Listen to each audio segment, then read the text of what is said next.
Alhamdulillah. Yang sini tadi saya belum lihat. Boleh angkat tangan? Alhamdulillah. Di mana dengerinnya? Di YouTube? Instagram? Oh. Di TikTok? Boleh angkat yang jamaah YouTubiah. Yang YouTube, dengerin YouTube di mana? Siapa aja nih? Oke. Yang Instagram? Oh banyak ya, lebih Instagram. Yang TikTok? Oh banyak, yang paling banyak dari TikTok. Baik. Iya. Alhamdulillah. Kemudahan media saat ini mudah-mudahan jadi saksi kebaikan-kebaikan kita. Amin. Mudah-mudahan harapannya jika di akhirat nanti ada orang-orang yang masuk neraka gara-gara kesibukannya di media sosial, nih ibu-ibu yang ada di sini, maka mudah-mudahan media-media sosialnya bisa bawa ibu-ibu menuju surganya. Amin. Ya Rabbal Alamin. Tema kita pada pagi hari ini adalah menjadi wanita yang mulia. Begitu ya? Kita pengen di sisi Allah Subhanahu wa taala kita jadi seseorang yang mulia di matanya. Kenapa penting untuk jadi orang yang mulia di sisi Allah Subhanahu wa taala? Nah, ini saya mau bahas dulu nih. Kenapa penting untuk jadi mulia dalam pandangan Allah? Kenapa kita perlu buat jadi orang yang mulia dalam pandangan Allah? Karena nasib kita ada dalam genggaman Allah. Kita nih hidup nih Bu, yang penting nasib. Bukan begitu? Yang penting nasib loh.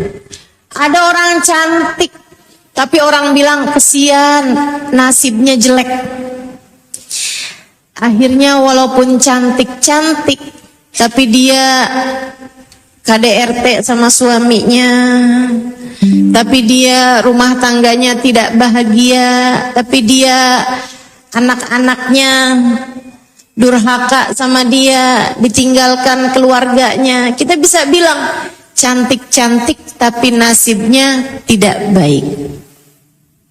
Ada juga orang kaya tapi nasibnya nggak bagus, nggak baik nasibnya. Sehingga akhirnya kekayaannya digunakan untuk kemaksiatan-kemaksiatan. Hingga akhirnya naudzubillah, anak-anaknya terjebak pada barang haram. Dianya sendiri juga keadaannya bergelimangan dengan dosa. Naudzubillah. Ada juga yang pinter tapi nasibnya nggak bagus. Kan banyak tuh. Suka mikir, pintar, ilmu pengetahuannya banyak. Tahu-taunya berakhir di rumah sakit jiwa, tahu-taunya nasibnya tidak bagus, segala macam keadaannya. Yang penting manusia hidup itu adalah nasib. Saya ingat lagi masa saya kecil, abah saya ada datang ke rumah, terus abah saya bilang, ya ampun nak, abah baru saja ngeliat temen abah dulu di jalan. Abah ketemu sama orang, temen abah dulu waktu zaman kecil, zaman main. Dulu abah berharap kepengen jadi dia. Pinter, kaya, bagus, ganteng gitu maksudnya orangnya. Kayak disenengin sama semua orang gitu. Abah kepengen banget coba ya saya kayak gitu. Punya uang buat sekolah, punya uang buat beli baju, punya uang buat segala macam urusan. Sementara abah waktu abah kecil dulu, kata abah, terpaksa harus putus sekolah untuk membiayai rumah tangga di rumahnya. Harus ikutan kerja, bantuin orang tua. Jadi SD pun gak lulus abah saya. Abah dulu kepengen jadi seperti dia. Tadi kaget sekali abah ketika ngelihat dia, kata abah saya. Kenapa bah?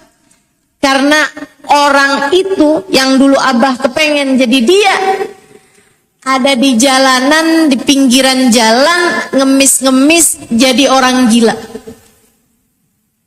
Sudah jadi orang gila dengan baju lusuh dan lain sebagainya di pinggiran jalan. Abah saya terus bilang, liatin nak, hidup itu yang penting bukan jadi kaya, yang penting bukan jadi pinter, yang penting bukan jadi cakep, tapi yang penting adalah bernasib baik. Dan masalahnya, nasib kita ini bukan kita yang pegang. Nasibmu bu, kak, dek, nak, bukan kamu yang pegang. Nasib anak-anakmu bukan kamu yang pegang. Ia berjalan sesuai dengan tulisan takdir yang telah ditetapkan oleh Allah Subhanahu wa taala penciptanya. Nasib kita enggak kita yang pegang. Nasib kita yang pegang Allah yang telah menciptakan kita. Karenanya Abah saya bilang, kamu kalau pengen nasibmu bagus, hidupmu mulia, nak, jangan pernah tinggalkan Allah, sang pemegang nasibmu, yang membolak-balikan keadaanmu dari hidup di dunia sampai kelak di hari akhirat, yang menentukan asyaqiyun am sa'id, apakah seseorang celaka ataukah seseorang bahagia, yang menentukan keadaan-keadaan hati seseorang, apakah dia hidup dalam keadaan bahagia ataukah dia hidup dalam keadaan menderita. Nasib hidupmu bukan kamu yang menguasainya. Nasib hidupmu dikuasai Allah Subhanahu wa ta'ala. Kalau Allah melihatmu, Allah cinta padamu, Allah akan memuliakanmu. Ketika kamu dilihat Allah Subhanahu wa ta'ala sebagai hambanya yang mulia, maka Allah Subhanahu wa ta'ala akan berpihak padamu. Allah memihakmu, Allah bersama, sehingga seseorang yang hidupnya bersama dengan Allah, Allah akan menjaganya dimanapun saja dia berada.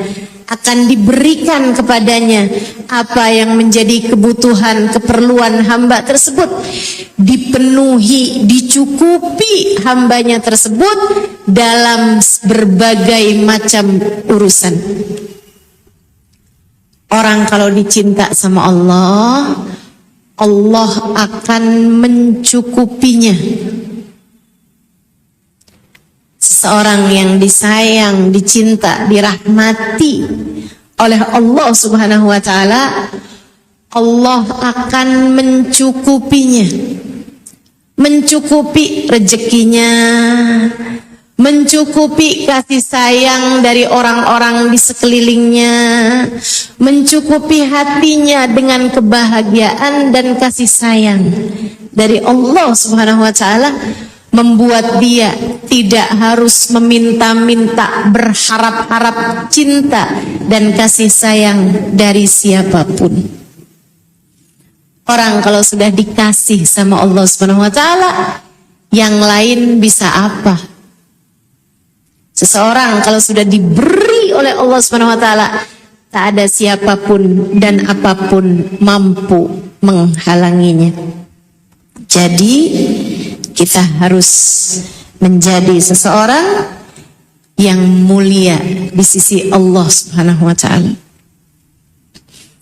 Sebaliknya, orang kalau tidak mulia di hadapan Allah, hina di hadapan Allah Subhanahu wa ta'ala, mau kelihatannya dia kaya,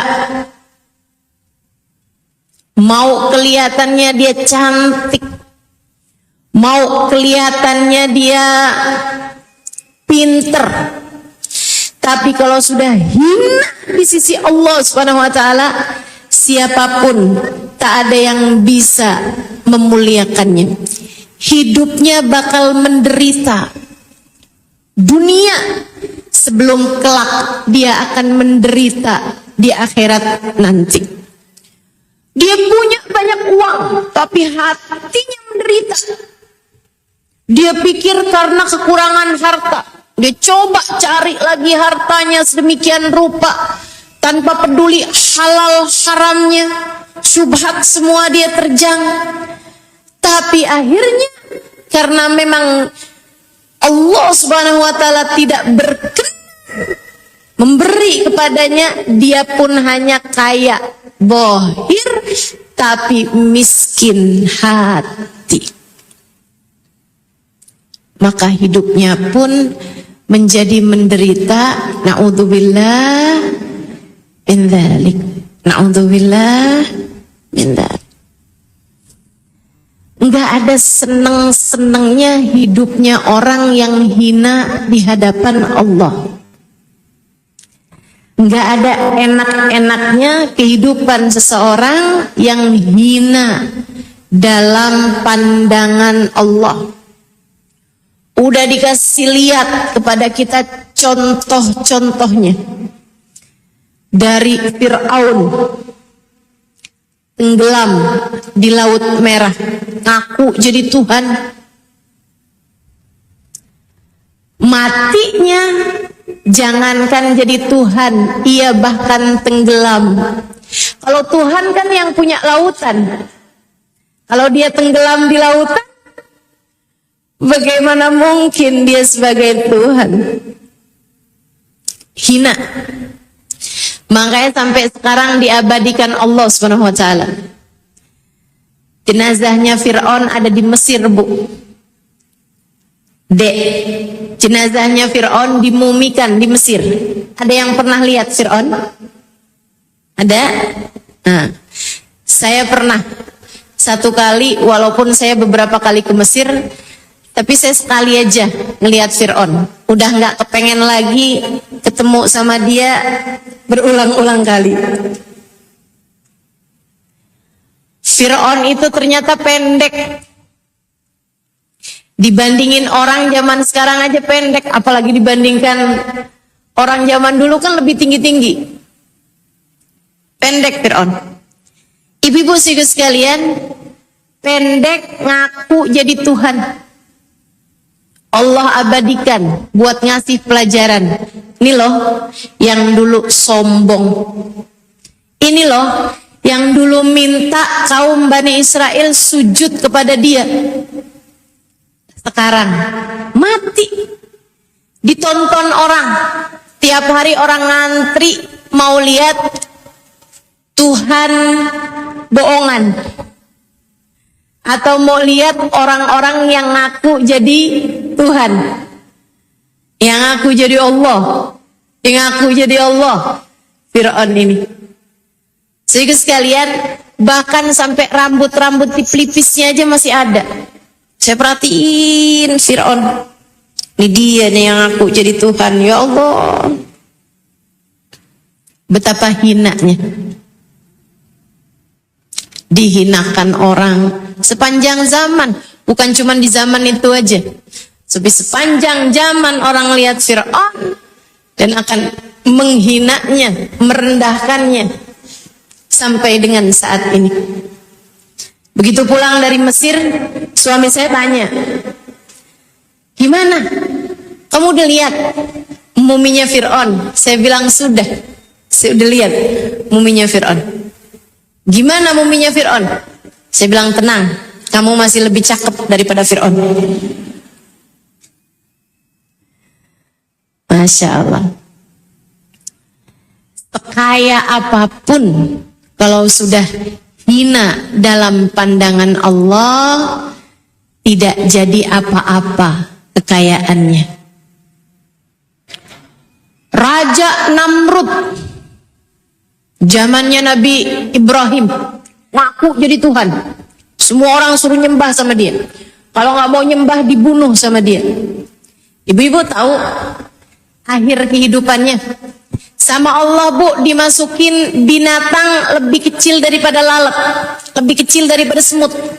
Binatang masuk ke dalam hidungnya, terus berputar-putar di kepalanya di dalam, nggak mati-mati. Dia kesakitan luar biasa, kegatelan luar biasa, tidak nyaman luar biasa. Pontang-panting, dia jedukkan kepalanya ke tembok, dia jedukkan ke tiang, dia jedukkan ke pintu kepalanya untuk mengurangi rasa yang sangat menyiksa dia. Sampai akhirnya dia kelihatan ada sendal. Dia bilang sama budaknya, tolong dong ambilin sendal itu. Dia berusaha buat ngeplak-keplakin kepalanya pakai sendal. Wah enak nih, mendingan keplakin saya tolong sama kamu, tolong keplakin, pukulkan sendal ini di kepala saya. Budaknya disuruh memukulkan sendal di kepalanya.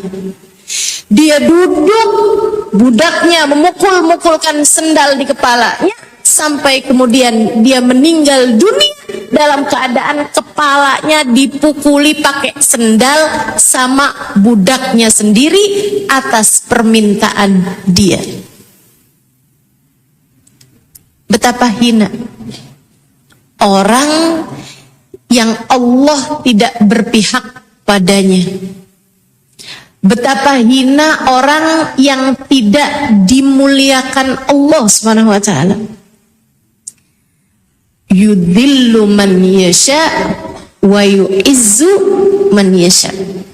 Allah merendahkan siapa yang dikehendaki, Allah memuliakan siapa yang dikehendaki. Semoga Allah menjadikan kita hamba-hamba yang dimuliakan Allah Subhanahu wa ta'ala. Abu Lahab menghina Nabi Muhammad. Allah pun menghinakan dia. Abu Lahab lebih kaya daripada Nabi Muhammad. Pamannya Nabi tapi tidak beriman.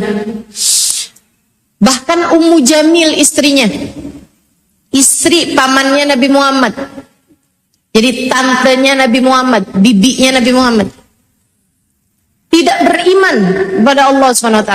Lebih kaya daripada Nabi, lebih punya pengaruh daripada Nabi.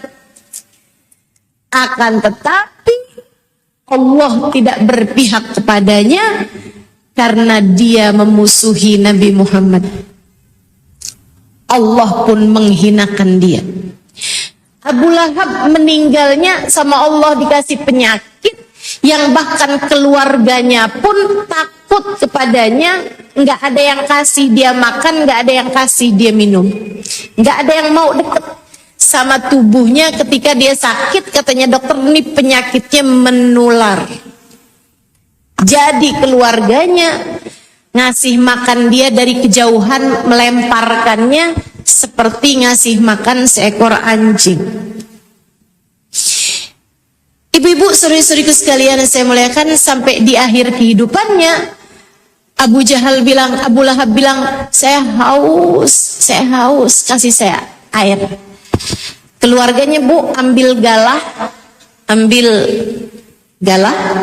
ditaruhkan gayung, taruhkan gelas di ujungnya, diikat, taruhin air, kemudian menyodorkannya dari kejauhan kepada bapaknya ini, si Abu Lahab ini. Sampai kemudian dia meninggal dunia dalam keadaan semacam itu, keluarganya tidak ada yang mau menguburkannya. Apa yang mereka kerjakan? Mereka bikin galian di dekat tempat meninggalnya Abu Lahab. Kemudian mereka pakai skot, didorong tubuhnya Abu Lahab sampai masuk ke dalam lubang tersebut. Mereka pun segera menutupi lubang tersebut dengan tanah. Bahkan keluarganya pun menghinakannya. Orang kalau sudah Allah menghinakan dia, tidak ada siapapun yang bisa memuliakannya. Sebaliknya, orang kalau sudah dimuliakan Allah Subhanahu wa taala, tidak ada siapapun yang bisa menghinakan dia. Ada seorang perempuan di zamannya Nabi Muhammad sallallahu alaihi wasallam, namanya Zarqa. Perempuan ini sudah lanjut usia, sudah nenek-nenek lah, mungkin 70-an tahun gitu. Dia masuk Islam dengan ajakan salah satu ustadz di kampungnya. Habisnya masuk Islam, dia pernah ketemu sama Nabi Muhammad. Tapi Nabi Muhammad itu jauh jaraknya dari kampung dia. Dia kalau mau jumpa dengan Nabi Muhammad harus jalan sekitar 2 jam, 3 jam menuju ke Masjid Nabawi. Ditambah lagi dia sudah tua dan tidak punya sanak saudara. Jadi kalau jalan ke Madinah, kalau pengen ketemu Nabi, tidak ada pilihan bagi dia selain jalan kaki. Satu hari dia merasa rindu pada Nabi Muhammad, Zarqa. Mau jalan, ya Allah, saya bisa nggak ya jalannya? Takut kecapean, sakit nanti.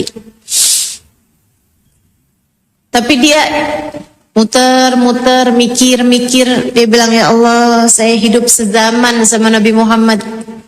Saya pengen berterima kasih kepada Nabi Muhammad. Saya berangkat ke Nabi Muhammad aja segini susahnya. Tapi kan di dunia ini masih hidup sezaman sama Nabi, alhamdulillah. Jadi bismillah, saya akan berangkat juga. Berangkat, Bu.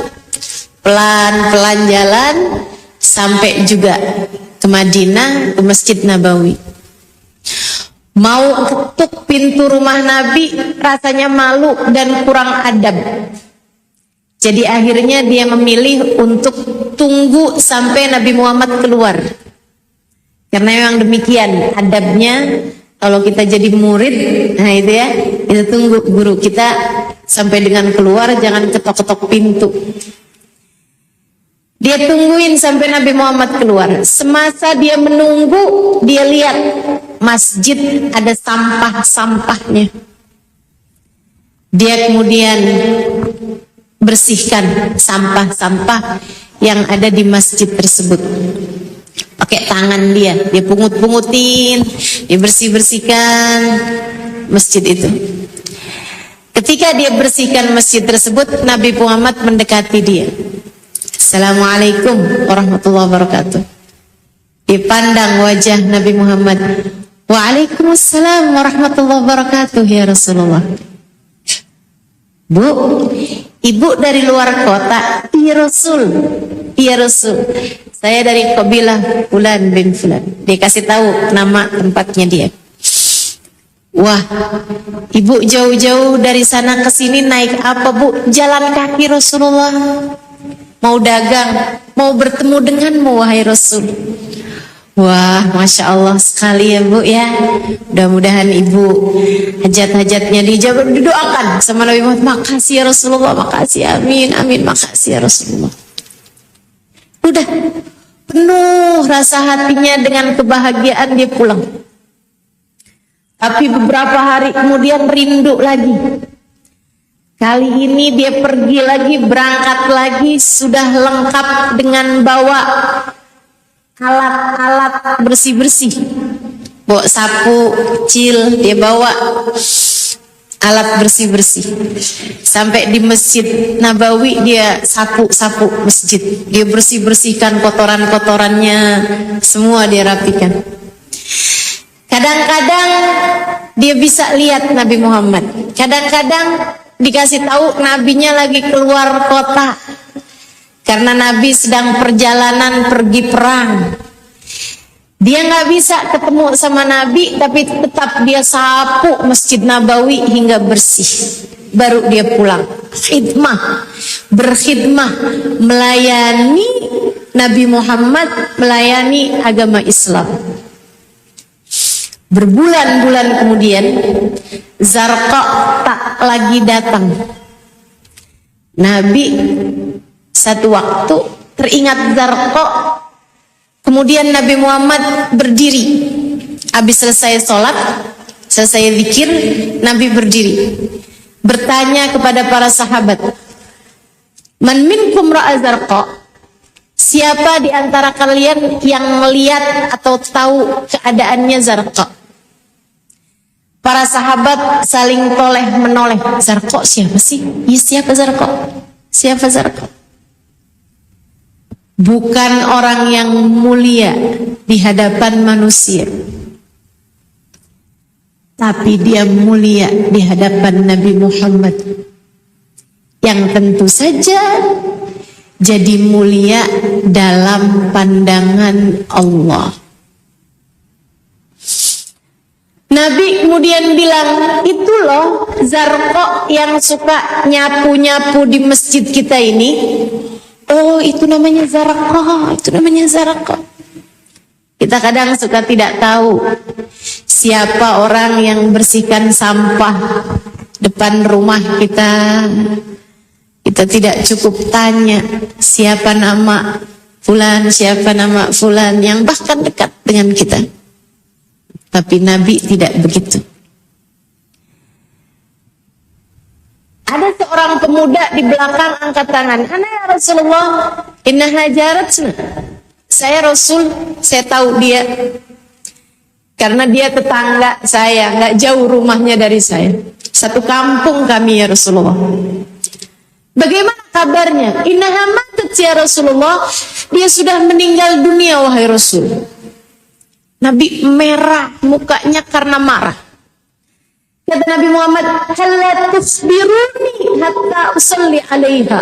Kenapa tidak kamu kabari saya waktu dia meninggal dunia? Saya ingin mensolati dia. Orang kalau sudah mulia, tidak ada sesiapa pun dapat menghinakannya. Meski andai semua orang menganggapnya hina. Dia bilang, "I'dzirni ya Rasulullah, maafkan saya wahai Rasul, saya tidak tahu bahwa engkau mengenal dia. Lagi pula rumahnya jauh ya Rasulullah, perjalanan bermil-mil jauhnya dari sini. 3 jam perjalanan jalan kaki gitu ya, lebih dari 2 jam. Nabi bertanya lagi, "Kamu tahu di mana kuburnya?" "Tahu ya Rasulullah." "Kalau begitu dullani ala qabriha hatta usalli alaiha." Tunjukkan saya di mana kuburnya, saya akan mensolati jenazahnya dari depan kuburnya. Lebih ya Rasulullah. Berangkat dia, Nabi Muhammad berangkat sama sahabat ini, sahabat semasjid ikut semua. Melewati kampung, orang-orang pada bertanya, Nabi Muhammad sama sahabat-sahabatnya mau kemana? Mau mensolati jenazahnya Zarqa. Oh, ya udah kalau gitu saya ikut juga. Rombongan setiap kampung ikut, setiap kampung ikut. Padahal mereka semuanya nggak ada yang tahu Zarqa siapa.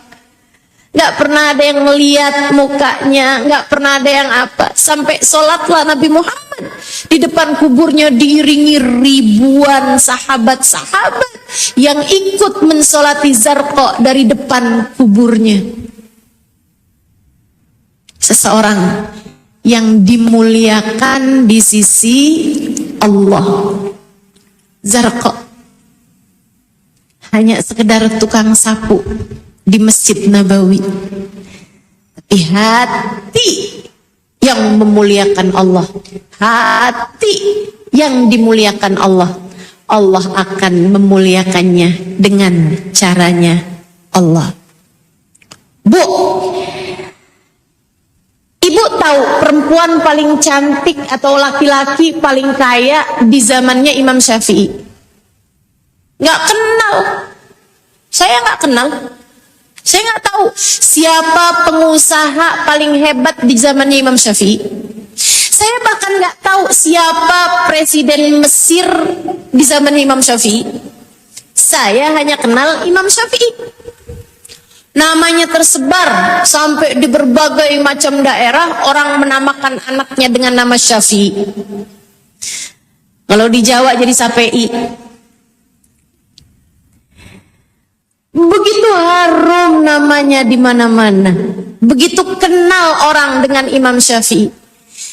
Kita nggak kenal siapa orang paling kaya di zaman Imam Syafi'i. Kita nggak kenal Presiden Mesir tempat Imam Syafi'i tinggal, siapa namanya? Saya nggak kenal. Siapa perempuan paling cantik di zaman Imam Syafi'i? Saya kenal. Saya hanya kenal Imam Syafi'i. Kenapa? Karena Allah memuliakannya. Dan siapa yang dimuliakan Allah, tak ada sesiapapun yang bisa menghinanya. Tak ada siapapun yang bisa menjatuhkannya. Dunia hingga akhirat. Anggaplah kita di dunia hidup sebagai perempuan yang mulia. Lebih terasa lagi kemuliaan tersebut di hari akhirat nanti. Andai pun kita hidup di dunia sebagai orang yang mulia, tapi orang-orang biasa-biasa saja sama kita.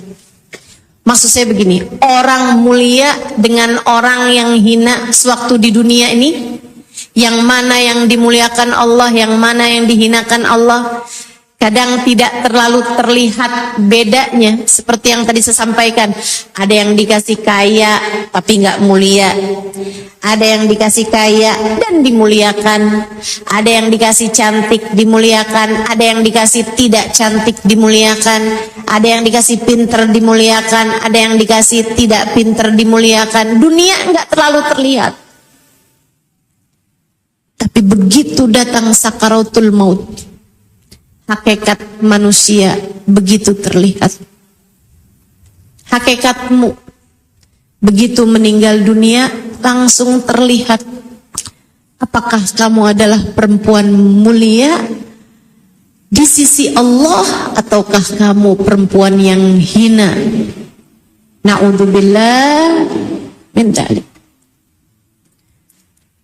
Bu, Kak, Dek, Nak, dengarkan saya. Ketika datang ajalmu menjemputmu, ketika datang sakaratul maut yang pasti datangnya dalam hidupmu, kamu hanya akan menjadi satu dari dua orang. Ada orang yang dimuliakan Allah, ada yang dihinakan Allah. Yang dimuliakan Allah dibisiki di telinganya, telinga batinnya, telinga hatinya. Ya ayyatuhan nafsul mutmainnah, irji'i ila rabbiki radiyatan mardiyah, fadkhuli fi ibadi wadkhuli jannati. Wahai hambaku, pemilik hati yang damai. Wahai hambaku, pemilik hati yang tenang. Irji'i ila rabbik, silahkan pulang kepada Tuhanmu ini. Radiyah, kamu cinta kepada Allah. Mardiyah, kamu pun dicinta oleh Allah. Kamu ridho kepada Allah, Allah pun ridho kepadamu, wahai hambanya. Irji'i ila rabbik radiyatan mardiyah, wadkhuli fi ibadi, masuklah ke dalam golongan hamba-hambaku. Wadkhuli jannati, masuklah ke dalam surgaku. Kalau kamu adalah perempuan yang mulia, maka saat datang ajal menjemputmu, orang-orang di sekelilingmu menangis, tapi kamu tertawa penuh sukacita. Orang-orang di sekelilingmu bersedih, tapi kamu justru tersenyum bangga dan senang luar biasa karena Allah Subhanahu wa taala Tuhanmu telah ridho padamu. Dibukakannya untukmu pintu rahmatnya. Dibukakannya untukmu pintu kasih sayangnya. Sebaliknya, orang-orang yang mulia, orang-orang yang hina, perempuan yang hina, ketika datang ajal menjemputnya, dia punya dunia yang banyak. Mungkin dia sibuk dengan urusan dunianya selama ini. Mungkin dia punya suami yang menyayangi dia. Dia punya mungkin anak yang mencintai dia. Dia punya rumah yang besar. Dia punya kendaraan yang mewah. Dia punya ijazah-ijazah dari sekolah dia di mana-mana. Tapi kalau dia adalah seorang yang hina dalam pandangan Allah Subhanahu wa taala, Allah pun bercerita di dalam Al-Quran, hatta idza jaa ahaduhumul maut qala rabbirji'un la'alli a'malu salihan fima taraktu kalla innaha kalimatun huwa qailuha wa min waraihim barzakhun ila yaumi yub'atsun. Shadaqallahul azim. Kata Allah, apabila datang ajal menjemput seseorang yang Allah tidak berpihak padanya, yang Allah tidak suka sama dia, yang Allah tidak cinta kepadanya, yang Allah tidak ridho kepadanya, hamba tersebut begitu datang ajal menjemputnya, dia akan berkata, beri saya waktu, jangan sekarang.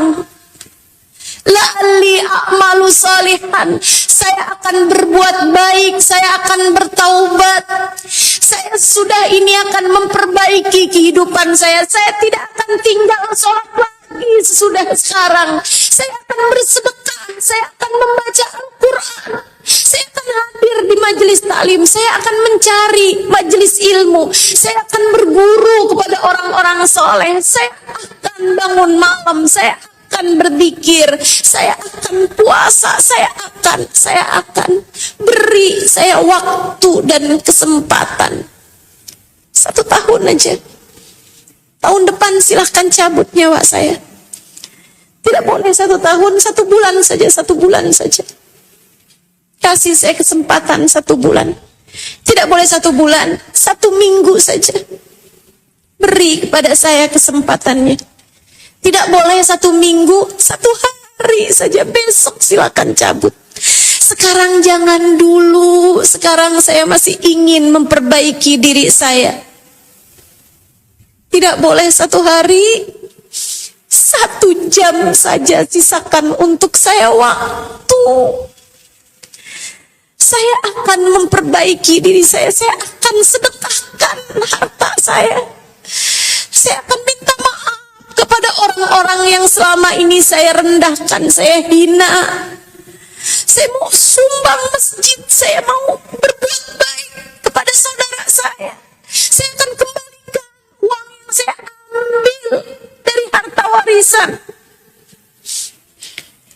Saya akan berbuat baik, saya mau sholat, saya mau sujud, saya mau zikir, kasih kepada saya 1 jam lebih dari sekarang ini. Allah menjawab, kalla innaha kalimatun huwa qailuha, sudah tidak lagi aku beri kesempatan padamu, itu hanyalah doa yang tak sudi aku dengarkan. Hanya kalimat begitu saja keluar dari lisanmu, aku tak sudi mengijabahnya. Waktumu sudah habis. Wa min waraihim barzakhun, sekarang rasakanlah alam barzakh, masa kuburan, azab kubur. Ila yaumi yub'atsun, sampai hari kamu dibangkitkan. Begitu datang sakaratul maut bagi kita sudah akan tahu apakah kita adalah wanita yang mulia ataukah kita adalah wanita yang hina. Sudah langsung terlihat perbedaannya. Siapakah kamu selama ini? Sudah akan tahu perbedaannya. Apalagi nanti ketika masuk kubur, apalagi nanti ketika di alam barzakh, saat Nabi Muhammad digiring, di belakang Nabi Muhammad nabi-nabi yang lain, di belakang nabi-nabi yang lain ada para wali-walinya Allah, ada orang-orang saleh, di belakang-belakang mereka ada para ulama-ulama Allah Subhanahu wa taala. Saat itu, adakah kamu adalah seorang wanita mulia yang berada dalam rombongan tersebut? Atau sebagai wanita hina yang tidak bisa ikut meskipun dia sangat ingin ke dalam rombongan tersebut? Tiap kali berusaha untuk masuk dalam rombongan, kamu dihardik oleh para malaikat-malaikat, seraya mereka mengatakan, bukan, kamu bukan termasuk di antara mereka. Na'udzubillah min dzalik. Belum lagi kalau buku rapotmu dibagikan, belum lagi kalau amalmu ditimbang. Fa'amma man saqulat mawazinuhu fahuwa fi 'ishatir radiyah. Siapa yang berat kebaikannya, dia akan berada dalam kehidupan yang memuaskan. Dia akan dijamu Allah, diservis Allah dengan servis yang sangat memuaskan. Fa'amma man saqulat mawazinuhu ringan timbangan kebaikannya, dosa-dosanya begitu berat, maka ibu baginya adalah hawiyah. Para ulama mengatakan, kenapa Allah menyebutkannya sebagai ibu? Sebab ibu akan selalu mendekap anaknya yang datang padanya. Maka hari itu, wanita yang hina, hamba Allah yang hina, hamba yang hina, manusia-manusia hina, hari itu yang akan mendekap dia, yang akan memeluk dia adalah neraka hawiyah. Wa adraka ma hiya. Tahukah kamu apa neraka hawiyah tersebut? Narun hamiyah, api yang sangat panas berkobar-kobar. Semoga Allah jauhkan kita. Sementara hamba yang mulia, dia akan masuk ke dalam surga Allah tanpa hisab, tanpa azab. Di dalam surga mala ainun ra'at wala udhunun sami'at wala khatara ala qalbi bashar. Di dalam surga terdapat kenikmatan yang tidak pernah terlihat mata, tidak pernah terdengar di telinga, dan tidak pernah terbayangkan di hati seorang manusia. Semoga Allah menjadikan kita calon-calon penghuni surganya. Amin. Tanpa hisab, tanpa adab, tanpa itab. Amin ya rabbal alamin. Saudaraku sekalian, jika kamu sudah mengerti, baik kalau begitu, saya ingin menjadi wanita yang mulia. Saya akan sampaikan kepadamu 3 persyaratannya. 3 persyaratan untuk menjadi seseorang yang mulia dalam pandangan Allah. Yang pertama, iman. Kamu kalau pengen jadi perempuan mulia, kamu harus beriman penuh kepada Allah. Tanpa ada keraguan, tanpa ada kebimbangan. Beriman kepada Allah, tahu bahwa tidak ada yang menciptakan kita selain Allah. Tahu bahwa yang semestinya disujudi, yang semestinya disembah adalah Allah. Tahu bahwa yang menentukan nasib dalam kehidupan kita adalah Allah. Huwa yut'imuni wa yasqin. Allah yang memberi kita makan, Allah yang memberi kita minum. Fa idza maridtu fahuwa yashfin. Kita tahu Allah yang bisa membuat sakit, hanya Allah yang bisa menyembuhkannya. Kita tahu huwa razzaq dzul quwwatil matin. Allah lah satu sang pemberi rizki, tidak ada selain darinya. Iman di dalam hati kita. Ketika anak kita meninggal dunia, kita tahu itu adalah ketetapan Allah. Ketika orang tua kita meninggal dunia, kita tahu inna lillahi wa inna ilaihi rajiun. Semua milik Allah dan hanya kepada Allah lah semuanya kembali. Ketika kita sakit, kita tahu tidak ada yang bikin kita sakit, nggak ada yang menciptakan sakit untuk kita, menetapkan sakit kita selain Allah, sebagaimana tak ada yang dapat menyembuhkannya juga selain Allah.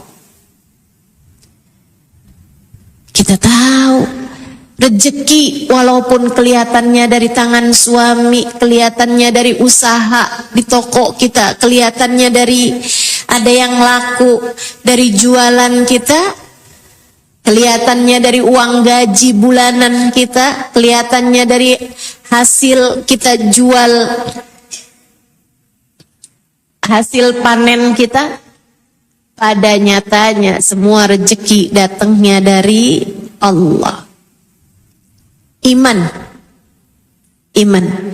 kepada Allah dan iman kepada Rasulullah sebagai Nabi kita. La ilaha illallah Muhammad Rasulullah. Itu iman kita. Kita faham betul. La ilaha. Tidak ada pencipta illallah kecuali Allah. La ilaha. Tidak ada yang menghadirkan apapun atau meniadakan apapun selain Allah. La ilaha illallah. Tidak ada yang dapat memberikan kebaikan ataupun mencegah keburukan illallah selain Allah. La ilaha illallah. Tak ada yang dapat menentukan apapun kecuali Allah. Beriman kepada Allah. Ngerti? Tidak ada apapun yang terjadi kecuali semuanya dari Allah. Bu, ada Sulaim namanya. Ibunda Anas ibn Malik alaihi ridwanullah. Sulaim satu waktu Sulaim ini sesudah menyerahkan anaknya Anas bin Malik untuk khidmah di rumah Nabi Muhammad, dia memilih menjanda. Dia memang suaminya sudah meninggal, dia punya anak, anaknya diserahkan kepada Nabi. Silahkan hadiah untukmu ya Rasulullah, khidmah di rumahmu. Dia sendiri memilih untuk tidak menikah padahal dia masih muda, dia cantik. Dia orang yang bisa gitu, yang seneng, orang laki-laki seneng lah sama perempuan semacam itu. Nurut, orangnya baik hatinya, tulus hatinya. Tapi dia memutuskan untuk saya menjanda saja agar saya lebih bisa konsentrasi berkhidmah kepada Nabi Muhammad. Saya biar sering-sering bisa masak buat Nabi, sering-sering bisa memberi sesuatu pada Nabi gitu. Tapi satu hari ada seorang laki-laki Yahudi, laki-laki kafir yang pengen nikah sama Sulaim, namanya Abu Tolhah. Sulaim berpikirnya lebih luas. Saya sebenarnya udah males nikah. Tapi kalau saya mau menikahi Abu Tolhah akan masuk Islam. Kalau Abu Tolhah masuk Islam, Abu Tolhah adalah seorang laki-laki yang kuat. Dan mukmin yang kuat lebih Allah sukai daripada mukmin yang lemah. Mungkin bisa membantu berjayanya Islam dengan pemikirannya, dengan hartanya, dengan kekuatannya. Jadi Sulaim pun berkata kepada Abu Tolhah, saya mau menikah denganmu Abu Thalhah, dan maharnya adalah kamu masuk ke dalam agama Islam. Mas kawinmu jangan repot-repot, cukup dengan kamu masuk dalam agama Islam. Berlangsunglah pernikahan tersebut. Tapi subhanallah, setahun 2 tahun menikah belum ada anak. Jadi Abu Thalhah sangat berharap. Satu waktu hamil Sulaim. Abu Thalhah senang banget. Sulaim juga senang banget. Sampai lahir anaknya laki-laki. Wah, keduanya senang banget. Sampai ketika anaknya lagi lucu-lucunya, lagi bagus-bagusnya, udah mulai bisa merangkak. Kayak semacam 7 bulan, 8 bulan, sudah mulai ketawa, sudah mulai meramaikan rumah, menghangatkan rumah. Hari itu Abu Thalhah mau berangkat pergi dagang, tapi anaknya demam, anaknya sakit. Abu Thalhah sempat bimbang, saya berangkat apa enggak ya? Sulaim, berangkat aja Abu Thalhah. Bukankah tak ada yang terjadi kecuali apa yang Allah kehendaki? Kamu jaga ya anak kita, tentu saja. Saya akan menjaganya dengan sepenuh hati saya. Tapi malang tak dapat dihalang. Tapi ajal tak dapat dijegal. Saudariku sekalian, besoknya anaknya Abu Thalhah meninggal dunia. Panas sudah tinggi, kemudian meninggal dunia. Sulaim pun mengurusi jenazahnya, orang berdatangan. Sulaim kasih pesan kepada mereka, tolong ya, jangan ada yang ngabarin kematian anak saya kepada Abu Thalhah selain saya sendiri ya, tolong jangan ada yang kasih tahu Abu Thalhah. Kalau ada yang berjumpa Abu Thalhah, walaupun Abu Thalhah memang sedang di luar kota untuk pergi ke pasar, zaman itu pasar tidak buka tiap hari, ada musim-musiman tertentu musimnya pasaran. Abu Thalhah pun pulang di waktu yang telah dijanjikan, misalnya 3 hari atau seminggu, ya memang seperti itu gitu. Jadi Sulaim sudah tahu Abu Thalhah mau datang. Hari itu dia berdandan, dia masak makanan-makanan kesukaannya Abu Thalhah, dia bersihkan rumahnya, dia wangi-wangikan rumahnya. Sampai ketika Abu Thalhah datang, dia sambut Abu Thalhah dengan senyuman paling manis, dia sambut Abu Thalhah dengan kehangatan. Abu Thalhah sempat tanya, bagaimana kabar anak kita Sulaim?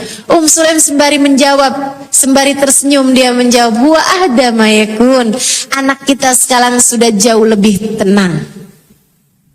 Abu Thalhah pikir udah sembuh. Mereka pun kemudian mohon maaf berhubungan intim sebagai suami istri. Habis selesai mereka mandi, habis selesai mandi Sulaim hidangkan makanannya. Semua makanan kesukaan Abu Thalhah. Abu Thalhah pun makan dengan lahap. Sampai sesudah kenyang zahir batin, Sulaim baru kasih kabar. Dan begini cara perempuan mukminah, muslimah, beriman kepada Allah mengabari kematian anaknya sendiri kepada bapaknya. Bapak si anak, dia bilang, ya Abu Thalhah, saya mau tanya satu masalah nih sama kamu. Kenapa itu Sulaim? Kalau ada tetangga kita titip barang Abu Thalhah sama kita, titip barang sama kita, satu waktu dia ambil kembali barang tersebut, kembalikan apa enggak Abu Thalhah? Abu Thalhah bilang, ya kembalikan. Tapi saya suka sekali sama barang itu Abu Thalhah. Boleh tidak kalau saya tahanin, saya tidak mau kasih tuh barang, saya simpen aja buat saya gitu, boleh?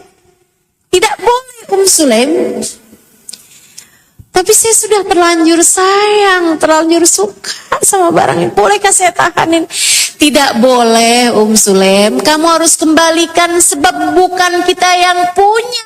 Bukan kamu yang punya. Itu kan hanya titipan. Kembalikan kepada pemiliknya. Kamu yakin Abu Thalhah? Yakin, 100% yakin. Abu Thalhah, ketahuilah. Bukankah anak kita adalah titipan Allah? Maksud kamu, Abu Thalhah, bersabarlah, anak kita sudah diambil kembali oleh pemiliknya. Jadi maksud kamu anak kita tuh meninggal dunia? Dasar perempuan gak punya hati kamu, Sulaim. Bisa-bisanya kamu dandan, bisa-bisanya kamu merayu saya, bisa-bisanya kamu masak makanan-makanan ini. Anak kita meninggal, Sulaim. Perempuan tidak punya hati kamu. Dasar perempuan keras hati kamu. Dia keluar dari rumah, dia banting pintunya. Habis itu dia jalan jadi mikir, kemana nih ya? Untungnya para sahabat selalu punya rumah untuk tempat kembali mereka dalam setiap masalah. Untungnya kita, umat Nabi Muhammad, juga demikian adanya. Abu Thalhah masuk ke masjid, segera pengen rasanya mengetuk pintu kamar Nabi, tapi jam 2 malam ini. Dia tidak mau mengganggu Nabi Muhammad sallallahu alaihi wasallam, meskipun kacau balau pikirannya, meskipun berantakan hatinya, tapi adab di atas itu semua, akhlak di atas itu semua, perilaku yang baik di atas itu semua. Dia tidak mau menjadi seseorang yang mengganggu tidur, apalagi ibadahnya Nabi Muhammad di waktu malam. Jadi dia tungguin sampai datang waktu subuh. Begitu sudah terdengar azan, dia tunggu. Nabi biasanya segera keluar dari pintu rumahnya menuju masjid, karena pintu rumah Nabi sambung sama masjid. Dia pun segera mendatangi Nabi Muhammad. Dia bilang, ya Rasulullah, faqad wajadtu Umma Sulaim qasiyatal qalb. Rasul, Sulaim itu ternyata keras hatinya ya Rasulullah. Nabi tentu sangat mengenal Sulaim. Dialah ibunya Anas bin Malik yang khidmah di rumahnya Nabi Muhammad. Dia yang sering mengirimkan makanan kepada Nabi Muhammad, berkhidmah kepada Nabi Muhammad. Jadi Nabi Muhammad tanya, memang kenapa Abu Thalhah? Abu Thalhah pun segera bercerita, anak kami tuh meninggal Rasul, tapi bisa-bisanya tadi malam ini Sulaim begini. Dia kemudian nanya sama saya bagaimana hukumnya kalau tetangga titipkan kepada kita barang, bla bla bla, diceritakan semuanya. Nabi pun faham, bukan masalah keras hati, ini berbeda. Ini bukan tentang perkara keras hati, ini tentang kuatnya iman. Ini bukan tentang kerasnya hati, melainkan tentang kuatnya iman.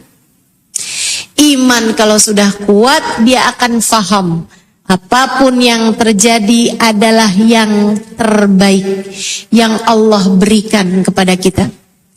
Iman kalau sudah kuat, ia tidak gampang kaget karena faham semua miliknya Allah, dan yang miliknya Allah hanya akan kembali kepada Allah. Iman di hati Sulaim cukup untuk membuatnya mengerti bahwa anak yang telah dilahirkannya bukan miliknya.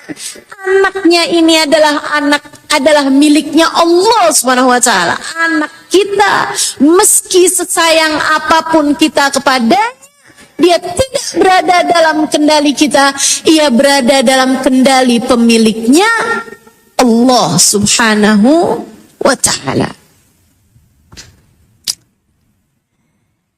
Nabi senyum kepada Abu Thalhah, kemudian bertanya, awaqa'ta biha al-barihah ya Abu Thalhah?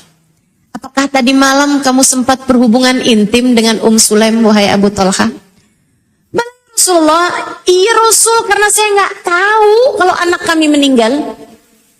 Kalau saya tahu, mungkin saya nggak akan kuat hati juga melakukannya. Nabi Muhammad bilang, barakallahu lakuma fi lailatikuma, barakallahu lakuma fi lailatikuma, barakallahu lakuma fi lailatikuma. Didoakan 3 kali, semoga Allah kasih berkah malam kalian ini Abu Thalhah. Semoga Allah kasih berkah malam kalian ini Abu Thalhah. Semoga Allah kasih berkah malam kalian ini Abu Thalhah. Sulaim hamil dari kejadian malam tersebut. Lahir perempuan. Satu itu aja. anaknya Sulaim dengan Abu Talha. Hanya satu perempuan itu aja.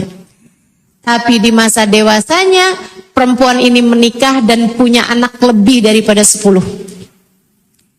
Semua ahli Al-Quran. Semuanya hafal Al-Quran. Semuanya menjadi ulama di zaman tersebut. Semuanya menjadi pejuang-pejuang Islam dan berkhidmah di jalan Islam. Dan semuanya meninggal dunianya ketika tuanya dalam keadaan syahid fisabilillah. Dalam keadaan sedang dalam berjuang dalam agama Allah. Luar biasa berkahnya untuk sebuah hati yang penuh dengan keimanan. Bu, Kak, Dek, Nak, kalau hatimu iman di dalamnya penuh, Allah akan jadikan hatimu hati yang penuh berkah. Kalau iman dalam hatimu benar-benar penuh, Allah Subhanahu wa taala akan memuliakan hidupmu. Sudahlah, kalau sekedar sesekali diberi sakit, sesekali diberi sulit, sesekali diberi sempit.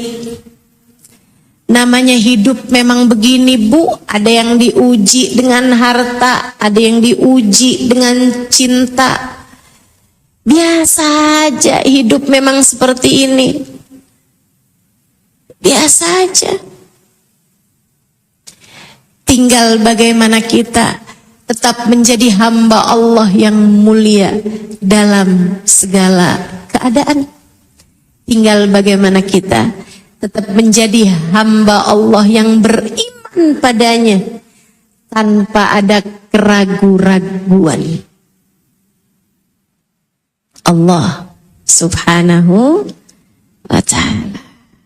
Iman kepadanya adalah cara utama dalam menjadikan kita hamba Allah yang mulia.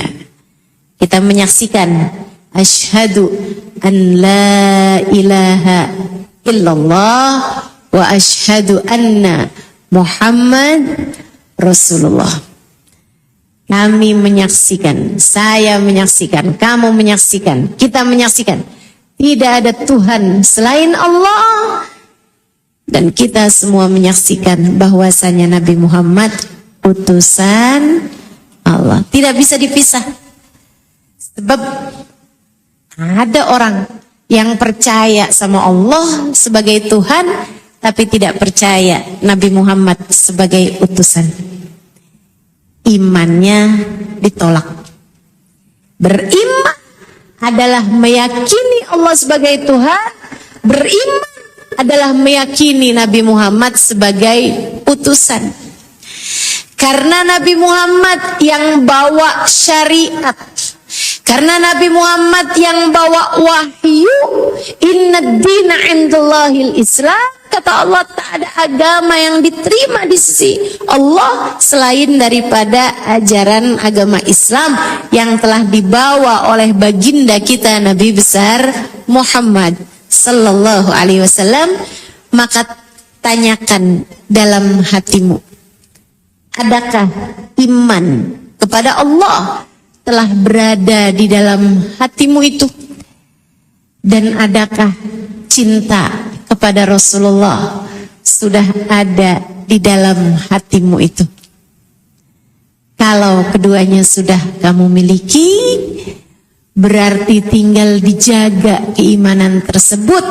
Jangan sampai ia tercerabut dari dalam hatimu. Kita berharap meminta kepada Allah dengan sungguh-sungguh. Ya muqallibal qulub, tsabbit qulubana ala dinik. Wahai zat yang membolak-balikan hati, tetapkan hati kami senantiasa berada dalam keimanan kepadamu ya Allah. Itu yang nomor 1. Yang nomor 2-nya, saya sampaikan tadi ada 3. caranya menjadi hamba yang mulia? Kok dikit Ustazah? Ya dikit aja biar gampang ingetnya. Biar gampang inget-ingetnya. Yang pertama tadi adalah iman. Yang keduanya apa nih? Amal soleh.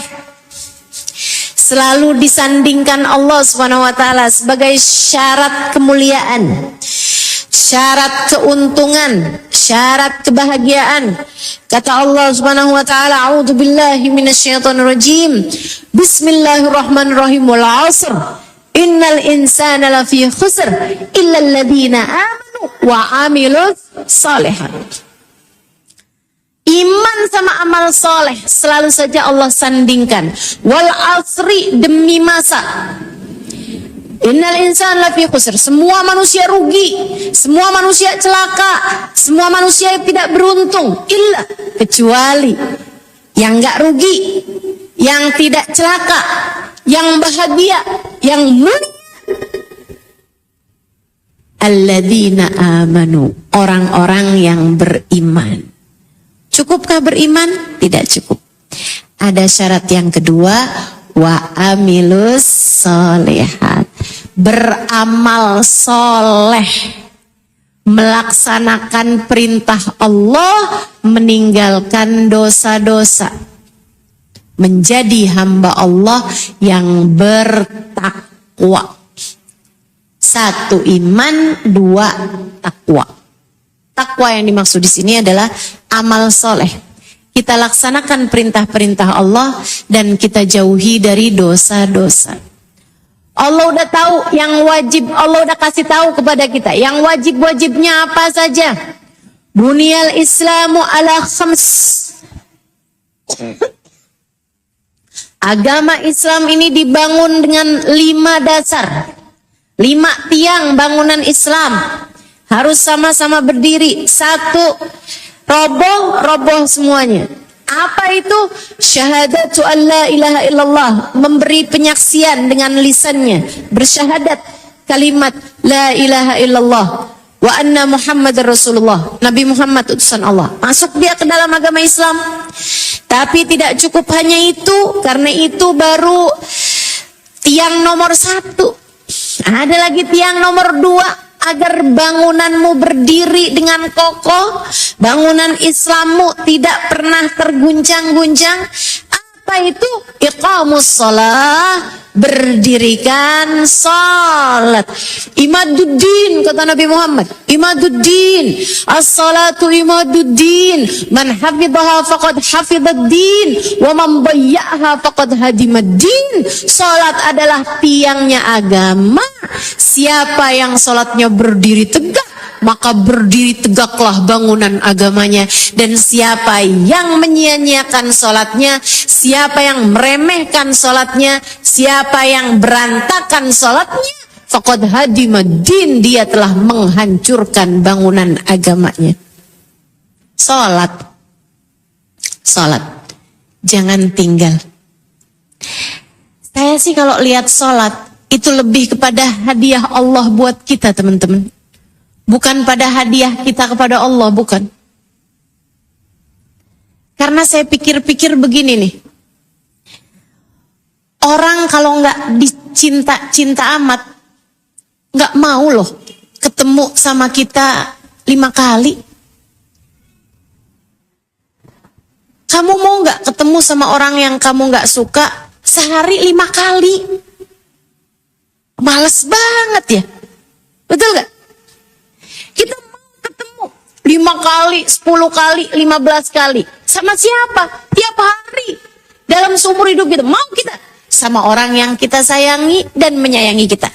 Kan begitu? Sama orang tua kita, sama anak kita, sama suami kita, sama beberapa orang sahabat-sahabat kita. Kita mau ketemu sama dia sehari 5 kali. Artinya adalah bahwa orang kalau tidak disayang sama Allah, Allah tidak mau orang tersebut menghadap kepada Allah 5 kali dalam sehari semalam. Kamu pernah tidak benci sama orang sampai tidak mau lihat muka dia. Pernah? Pernah kan? Kamu pernah tidak? Tidak suka sama orang sampai kamu tidak mau dengar suaranya. Pernah? Pernah kan? Makanya saya yakin semua yang di sini tidak benci saya. Saya yakin semua yang di sini insya Allah cinta saya, karena kan mau dengar saya, mau lihat saya, mau ketemu sama saya. Sebab kalau benci itu enggak suka ngelihat mukanya, enggak suka ketemu sama dia, enggak suka dengar suaranya. Tapi Allah suka kita menghadap kepadanya. Allah suka menemui kita sehari semalam 5 kali, mendengar suara kita ketika kita berkata, inni wajjahtu wajhiya lilladzi fataras samawati wal ard. Kita baca doa iftitah, ya Allah, aku menghadapkan diriku ya Allah yang hina dina ini ya Allah kepadamu ya Allah penguasa langit dan bumi. Padahal kita membacanya pikiran kita kemana-mana. Kita bilang bismillahirrahmanirrahim, alhamdulillahirabbil alamin, arrahmanirrahim, maliki yaumiddin, iyyaka na'budu wa iyyaka nasta'in, ihdinas siratal mustaqim, siratal ladzina an'amta 'alaihim ghairil maghdubi 'alaihim waladdallin, amin.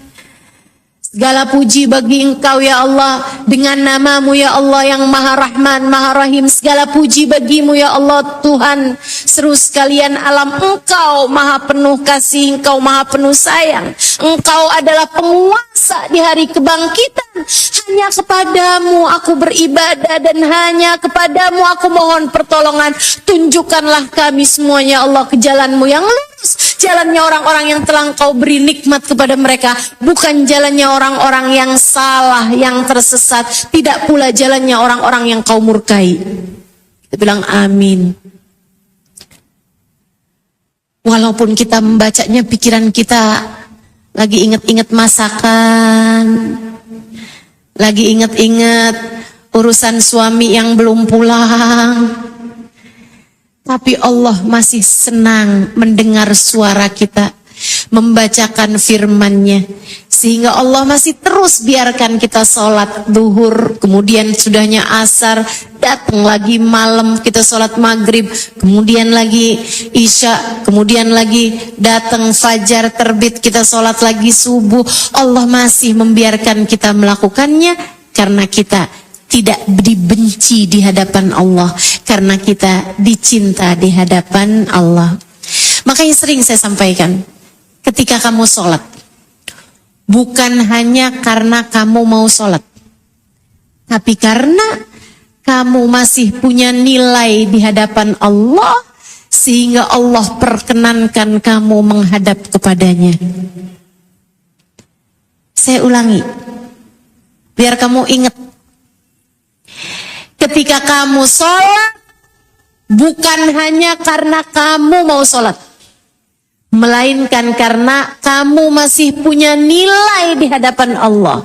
Allah memuliakanmu, Allah menyayangimu, Allah mencintaimu, sehingga diperkenankan oleh Allah kamu menghadapkan dirimu kepadanya. Ketika seseorang tidak sholat, bukan karena menstruasi ataupun nifas ya, memang dia nggak sholat. Datang waktu subuh dia tidur, datang waktu duhur nggak keburu karena saya lagi datengin hajatan orang. Datang waktu asar, nanti sajalah kalau saya sudah sampai rumah. Begitu datang ke rumah sudah datang maghrib, ya sudahlah asarnya sudah tertinggal, mau bagaimana lagi nih. Kemudian datang isya sudah ketiduran pula, datang subuh nggak mau bangun juga. Dia pikir dia yang tidak mau sholat. Bukan. Ketika seseorang tidak sholat, bukan hanya karena dia tidak mau sholat, tapi karena dia sedang dibenci oleh Allah, sehingga Allah tidak perkenankan dirinya untuk menghadapkan diri kepada Allah. Allah tidak ridho padanya Makanya Allah tidak biarkan dia menghadap kepada Allah.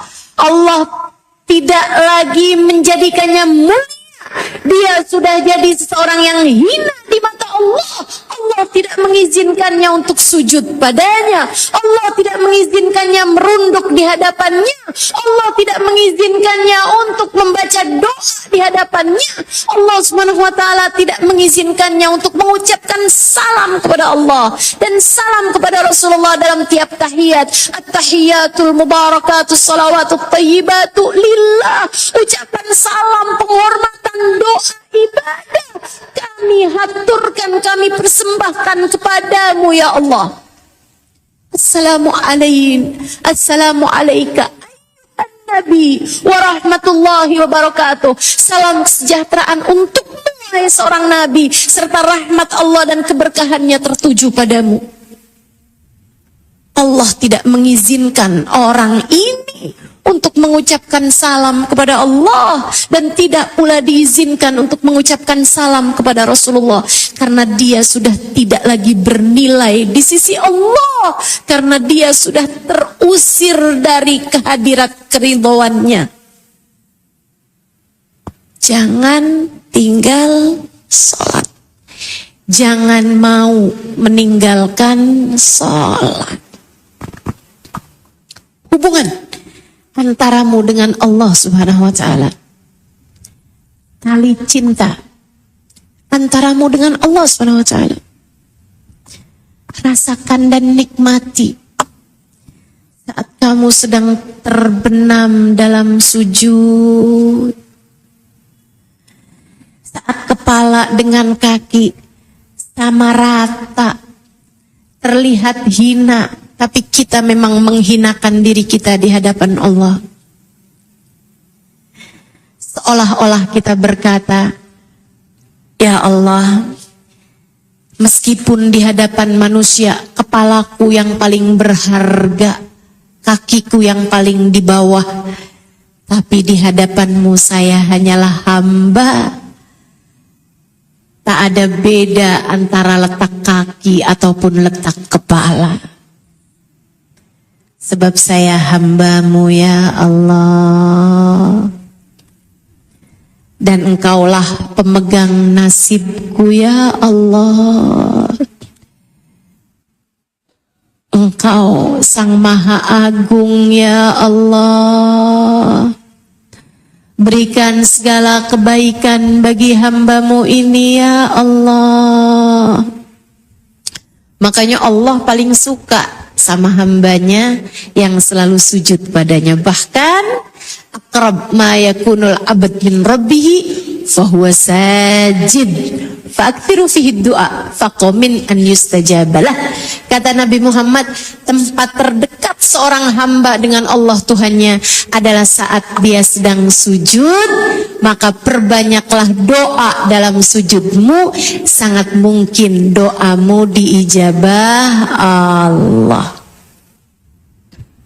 Sujud, kedekatan, sujud, sambungan hati antara kita dengan Allah Subhanahu wa taala. Sujud adalah kenaikan derajatmu di sisi Allah Subhanahu wa taala. Wasjud waqtarib. Kata Allah Subhanahu wa taala, sujudlah kamu, maka kamu akan menjadi setingkat lebih dekat denganku. Demikian Allah berfirman, sujudlah maka kamu menjadi dekat. Subhanallah.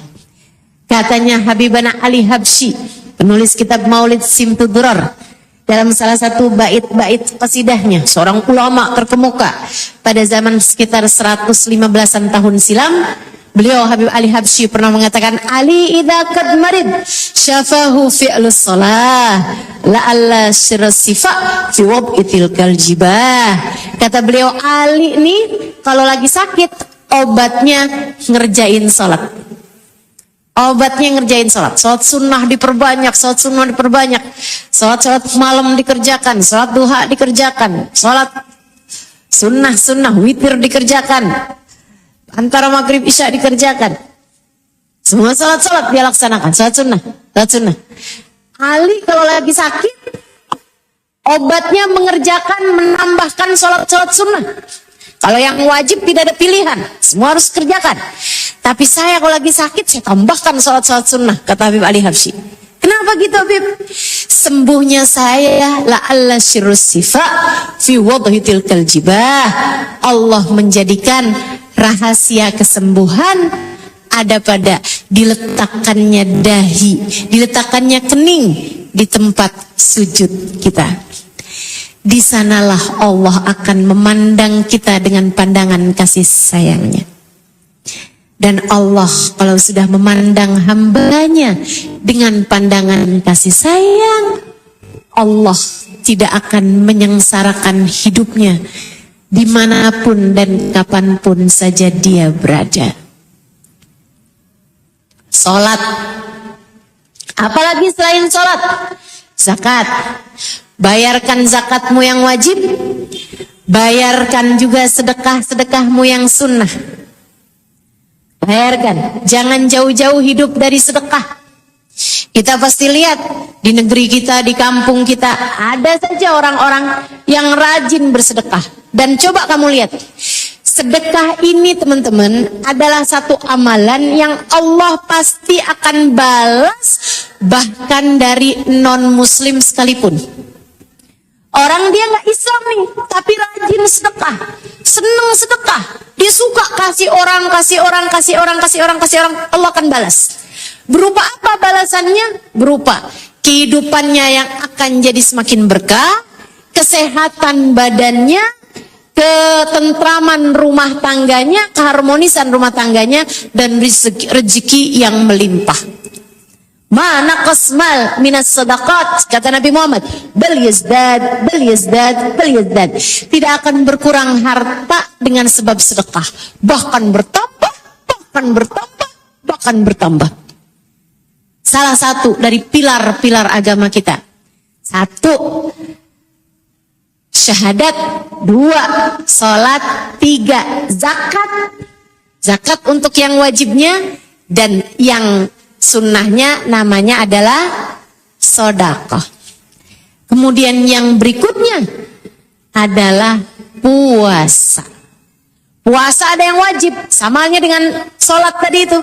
Sholat ada yang wajib, ada yang sunnah. Puasa juga ada yang wajib, ada yang sunnah. Yang wajib hanya di bulan Ramadan. Sisanya ada puasa sunnah. Nah, puasa sunnah. Puasa kita ini mau wajib mau sunnah, semuanya tata caranya sama. Mengawalkan berbuka sunnahnya, mengakhirkan sahur. Walaupun puasa sunnah, tetap disunnahkan untuk bangun sahur, makan di waktu sahur. Katanya Nabi Muhammad, tasahharu fa inna fis sahuri barokah. Sahurlah kalian, jangan tinggal sahur, karena di dalam makanan sahur terdapat keberkahan. Tidak harus makan besar, apalagi sampai sepiring penuh makanan, tidak perlu semacam itu. Kata Nabi, tasahharu walau bijur'atin minal ma' au bimadaqqat laban. Sahurlah kalian walaupun dengan hanya seteguk air atau seteguk susu. Makan kurma, minum susu sudah termasuk bagian dari sahur, dengan syarat dikerjakan di sepertiga malam yang terakhir. Itu lebih bagus lagi. Bahkan kabarnya sudah masuk waktu ba'dan tisofil lail, setelah pertengahan malam. Jadi kalau saya sekarang sekalian Ustazah, saya buka puasa juga sama sahur juga. Oh nggak bisa. Nggak bisa. Jam berapa ini? Jam 7 malam Ustazah. Saya makan nih, sekalian saya niatkan sahur. Belum masuk sahur. Masuk sahur sesudah lewat jam 12. Atau bahkan ada yang mengatakan sahur itu paling bagusnya adalah waktu sahar. Waktu sahar adalah sepertiga malam yang terakhir. Berarti kalau adzannya seperti tadi pagi itu jam 4.51, berarti nanti sahurnya itu dimulai dari jam 2. Ya, sekitaran itu. Jam 1 lewat 50 sampai jam 2 lewat 50 jam 3:50, jam 4:50. Begitu ya, kayak 3 jam terakhir sebelum masuk waktu subuh, disitulah letaknya makanan sahur. Teman-teman saudaraku sekalian yang saya muliakan, puasa intinya adalah menahan lapar agar hawa nafsu kita tidak terus-menerus terhadap urusan makanan. Orang Islam nih, Allah minta kita buat menjaga diri. Enggak selalu perutmu kamu isi. Ada waktu-waktunya dalam sepanjang tahun, 1 bulan, di mana kamu haram makan pagi, haram makan siang.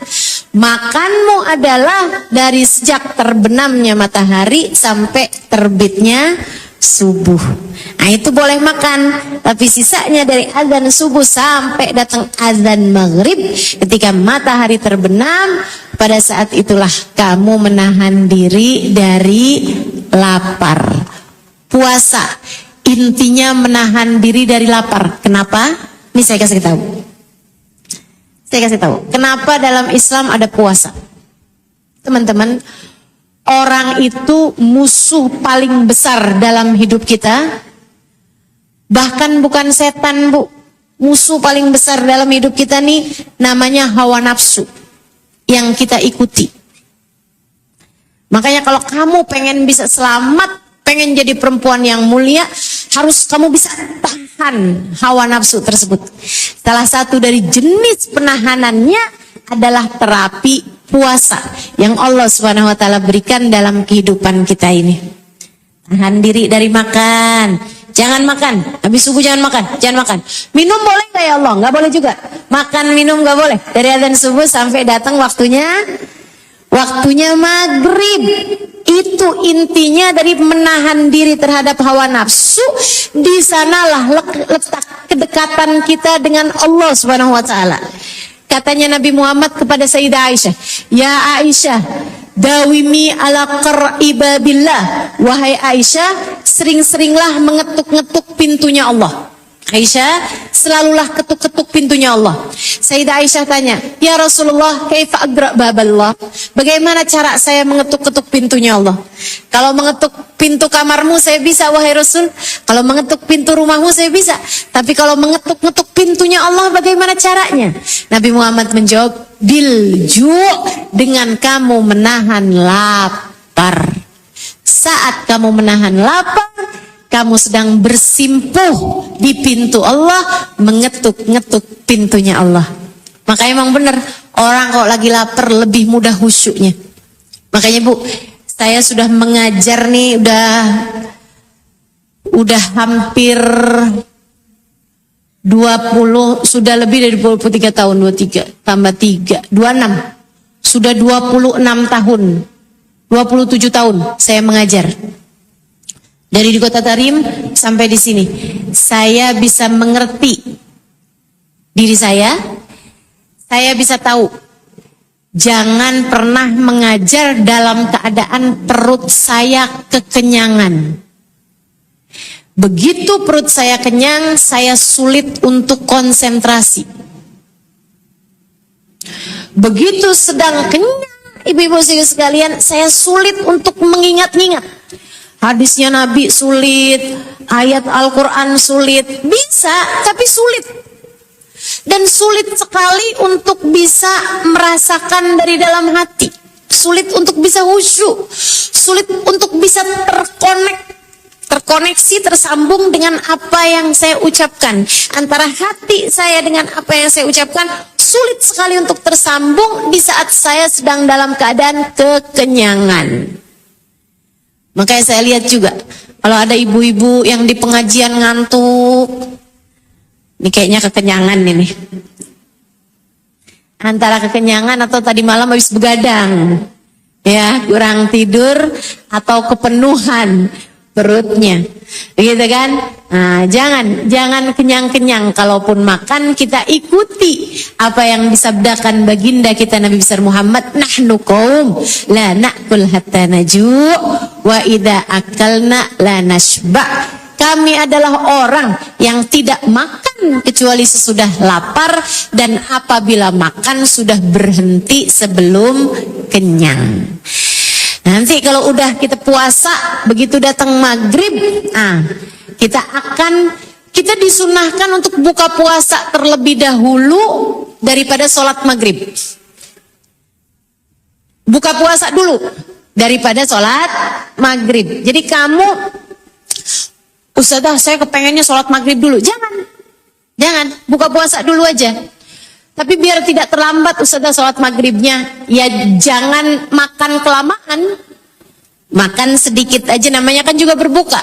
Dibatalkan puasamu tersebut, kemudian sholat maghrib, kemudian baru makan lebih kenyang, silahkan. Nah, kebiasaan guru-guru saya, orang-orang di sana, kalau ini untuk kesehatan nih Bu ya. Dan itu memang cara berbukanya Nabi Muhammad. Nabi Muhammad itu antara iftar, futur, antara buka puasa itu ya. Iftar tuh puasa. Iftar tuh sebenarnya artinya adalah memberi buka puasa. Ya, sebenarnya adalah futur gitu kan. Antara itu sama makan malam dibedakan. Kalau makan malam asya, kalau ini iftar. Iftar artinya sekedar berbuka puasa. Nah, biasanya itu kurma. Kata Nabi Muhammad, berbukalah kamu dengan kurma. Kalau nggak ada kurma, maka air putih. Kalau nggak ada air putih, pakai yang manis-manis. Jadi yang manis-manis tuh pakai urutan ketiga, Bu. Malah para ulama memisahkan lagi. Yang manis-manis yang belum terkena api, itu lebih diutamakan. Jadi nomor 3-nya adalah buah-buahan. Manis-manis, tapi nggak terkena api. Nah, yang keempatnya adalah manis-manis yang terkena api. Kayak kue, gitu kan ya. Nah, berbeda nih sama kebanyakannya kebiasaan kita. Kebiasaan kita suka makan bakwan duluan. Betul ya? Pastel. Begitu kan yang kita dahulukan gitu ya. Lontong, gado-gado, bakso. Wah, itu perutnya kaget itu. Tapi ini hanya sekedar kebiasaan. Dan ini berbuka dengan kurma adalah yang diajarkan sunnah Nabi Muhammad SAW. Jangan artinya saya nggak punya kurma, ya udah saya nggak usah buka aja sampai besok. Nggak begitu ya. Itu sunnah, artinya dikerjakan lebih bagus lagi, begitu kan? Nah, kita kalau berbuka puasa, begitu kedengaran adzan, kita makan kurmanya. Bismillahirrahmanirrahim, makan kurma. Minum air. Ketika sudah makan kurma dan minum air, baru kita baca doanya berbuka puasa. Allahumma laka sumtu wa bika amantu wa ala rizkika aftartu birahmatika ya arhamar rahimin. Dhahabat dhama wabtallatil uruk wa thabatal ajru insyaallah taala. Biasanya suka ada ditambahin lagi doa satu lagi. Ya azim, ya azim, ya azim. Ighfir dzambal azim fa innahu la yaghfiru dzambal azim illal azim. Saya biasa suka taruh tuh kalau deket-deket bulan Ramadan atau kalau hari-hari Ramadan, saya suka taruh doa berbuka puasa. Gitu kan? Ustazah panjang sekali Ustazah, saya keburu lapar. Makanya jangan dibaca sebelum makan. Bacanya adalah sesudah makan kurma, minum air, kan sudah terbasahi tenggorokannya, sudah mulai masuk makanannya, baru baca doa tersebut biar artinya juga lebih tepat. Allahumma lakasumtu, ya Allah karenamu aku telah selesai berpuasa. Pakai fi'il madhi itu, telah selesai berpuasa. Ya Allah, bika amantu, kepada engkau aku beriman ya Allah. Wa ala rizkika aftartu, dengan rizkimu ya Allah aku telah berbuka. Bukan akan berbuka, tapi telah berbuka. Birahmatika ya arhamar rahimin, dengan rahmatmu ya Allah, zat yang maha penyayang. Allahumma dhahabat dhama, telah hilang rasa haus. Kalau baru dipegang airnya belum hilang hausnya. Ya Allah, telah hilang rasa haus. Wabtallatil uruk, telah basah tenggorokan. Kalau kurmanya baru dipegang, makanannya baru dipegang, belum basah tenggorokannya. Wa thabatal ajru insyaallah taala, semoga pahalanya telah ditetapkan olehmu ya Allah. Ya azim, ya azim, ya azim. Ya Allah, engkau zat yang maha besar, tidak ada yang dapat mengampuni dosa yang besar kecuali Engkau ya Allah, ya Allah Zat yang maha besar, maka ampunilah dosa-dosa saya ya Allah. Kata Nabi Muhammad, lisaim dakwah mustajab inda iftarih. Orang yang berpuasa dapat bonus doa mustajab ketika dia berbuka. Bukan sebelum berbuka, ketika dia berbuka. Jadi kalau bisa tuh sebelum kamu makan makanan yang lain-lain, sesudah baca Allahumma lakasum tuh sudah dibatalkan ya. Pertama dibatalkan dulu. Begitu adzan Allahu Akbar, Allahu Akbar. Bismillahirrahmanirrahim. Pegang kurma, makan kurmanya. 1 biji, jangan bijinya ya. Bijinya keluarkan. 1 buah kurma, 2 buah kurma, 3 buah kurma. Kemudian kamu minum airnya. Air mineral, air putih aja. Nah itu yang disunahkan sama Nabi Muhammad Sallallahu Alaihi Wasallam. Kemudian sesudah itu sudah basah tenggorokannya, sudah masuk makanan minumannya. Ustazah, kalau makanan minumannya bukan yang Ustazah sebutkan, bukan kurma, bukan air, boleh apa enggak? Ya boleh, meskipun kurma sama air itu yang paling utama, itu yang paling baik. Kalau kita bisa melakukan yang baik, kenapa tidak kita lakukan? Yang terbaik itu yang paling utama. Nah habis itu baru kita baca doanya. Allahumma lakasumtu, kemudian doa yang tadi dhahabat dhamma wa tallatil uruq, kemudian doa yang ya adim ya adim. Kemudian ingat katanya Nabi, ada waktu doa mustajab ketika buka puasa. Angkat tanganmu, minta apa yang kamu mau. Minta. Subhanallah Bu, subhanallah. Saya sudah sering kali mencobanya. Doa yang kita lantunkan di saat kita sedang berbuka merupakan salah satu dari waktu-waktu paling mustajab untuk berdoa. Ya Allah, jaga rumah tangga kami ya Allah. Ya Allah, tolong jagakan anak saya ya Allah. Dia sekarang sedang merantau, cintai dia ya Allah, beri kemudahan padanya ya Allah. Ya Allah, dosa saya banyak, tolong ampuni saya ya Allah. Ya Allah, sebagaimana saya bisa makan minum di dunia ini ya Allah, bolehkan saya makan dan minum kelak di surgamu ya Allah. Ada banyak doa-doa yang bisa kamu doakan. Katanya Nabi Muhammad, lisaim dakwah mustajab. Di saat kamu berbuka, jangan hanya sibuk matamu melihat kue, melihat makanan dari kanan ke kiri, kamu makan semuanya, sibuk sama makanan sampai lupa untuk berdoa. Sengaja memang Nabi Muhammad menyebutkannya, doa mustajab ada di saat kamu berbuka puasa. Angkat tanganmu kemudian bilang, ya muqallibal qulub, tsabbit qalbi ala dinik. Wahai zat yang membolak-balikan hati, tetapkan hatiku, kuatkan hatiku dengan beriman kokoh, kuat di dalam hatiku ya Allah. Tidak pernah ada keraguan-raguan dan kebimbangan. Gitu ya. Kemudian yang terakhirnya adalah haji. Nah kalau haji hanya bagi yang mampu. Mudah-mudahan dimampukan untuk berangkat haji, dimampukan untuk berangkat umroh, berziarah ke makam Nabi Muhammad, berziarah ke makam baginda Nabi besar Muhammad Sallallahu Alaihi Wasallam, insya Allah. Jadi itu yang pertama iman, yang kedua amal soleh. Ustazah masih ada satu lagi kan? Betul, masih ada satu lagi yang terakhir, yaitu akhlakul karimah. Hatimu yang baik, hatimu yang baik, hatimu yang bagus. Sebab yauma la yanfa' mal wala banun illa man atallaha biqalbin salim. Di hari akhirat nanti tidak selamat orang bawa harta, tidak selamat orang bawa anak, bahkan tidak selamat orang bawa amal soleh, kecuali jika dia adalah orang yang datang kepada Allah dengan membawa hati yang selamat. Hatimu selamatkan. Dari apa Ustazah? Dari kesombongan. Hatimu selamatkan. Dari apa? Dari sifat iri dengki sama orang. Hatimu selamatkan. Dari apa hati saya diselamatkan? Dari suka pamer, dari merasa diri bangga dengan diri sendiri. Hatimu selamatkan. Dari apa? Dari suudzon sama orang lain, berburuk sangka sama orang lain. Hatimu selamatkan. Dari apa nih Ustazah? Dari merasa diri yang paling mulia, merasa diri yang paling hebat di antara hamba-hambanya Allah Subhanahu wa taala. Ustazah, tapi saya datang perasaan semacam itu di hati saya. Saya kalau lihat orang, saya bilang nih sepertinya dia calon neraka lah ini. Saya kalau lihat orang, apalagi aurat-auratnya terbuka Ustazah, pahanya kemana, bajunya kemana, saya rasanya pengen bisik-bisik di telinga dia.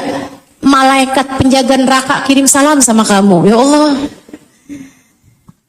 Bagaimana ini Ustazah? Hati saya ini sepertinya belum selamat Ustazah. Saya kalau lihat orang rezekinya banyak, saya iri, saya dengki sama orang tersebut. Saya selalu tidak bisa menjaga hati saya Ustazah. Bagaimana cara saya bisa menjaga hati saya? Ingat Allah, ingat hambanya Allah, kita hambanya Allah. Dan ini manfaat buat saya ya. Ini pengaruh buat saya. Mudah-mudahan juga bisa jadi obat yang berpengaruh untuk dirimu juga. Ini bisa nih ngobatin saya. Kalau kamu ngerasa diri kamu hebat, diri kamu solehah, diri kamu calon penghuni surga, apalagi kalau kamu sudah merasa si fulanah neraka, si faltan neraka, ini kayaknya suami saya juga neraka nih, kayaknya ini neraka, ini ipar saya ini neraka nih kayaknya, astagfirullah. Kalau udah mulain hati kamu ada perasaan-perasaan semacam itu, ingat, kita belum mendapatkan jaminan atas surga kita.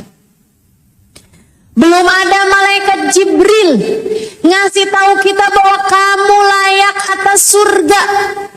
Belum ada Nabi Muhammad bilang kamu boleh kerjain apa aja, nanti di akhirat kamu barengan sama saya. Belum ada.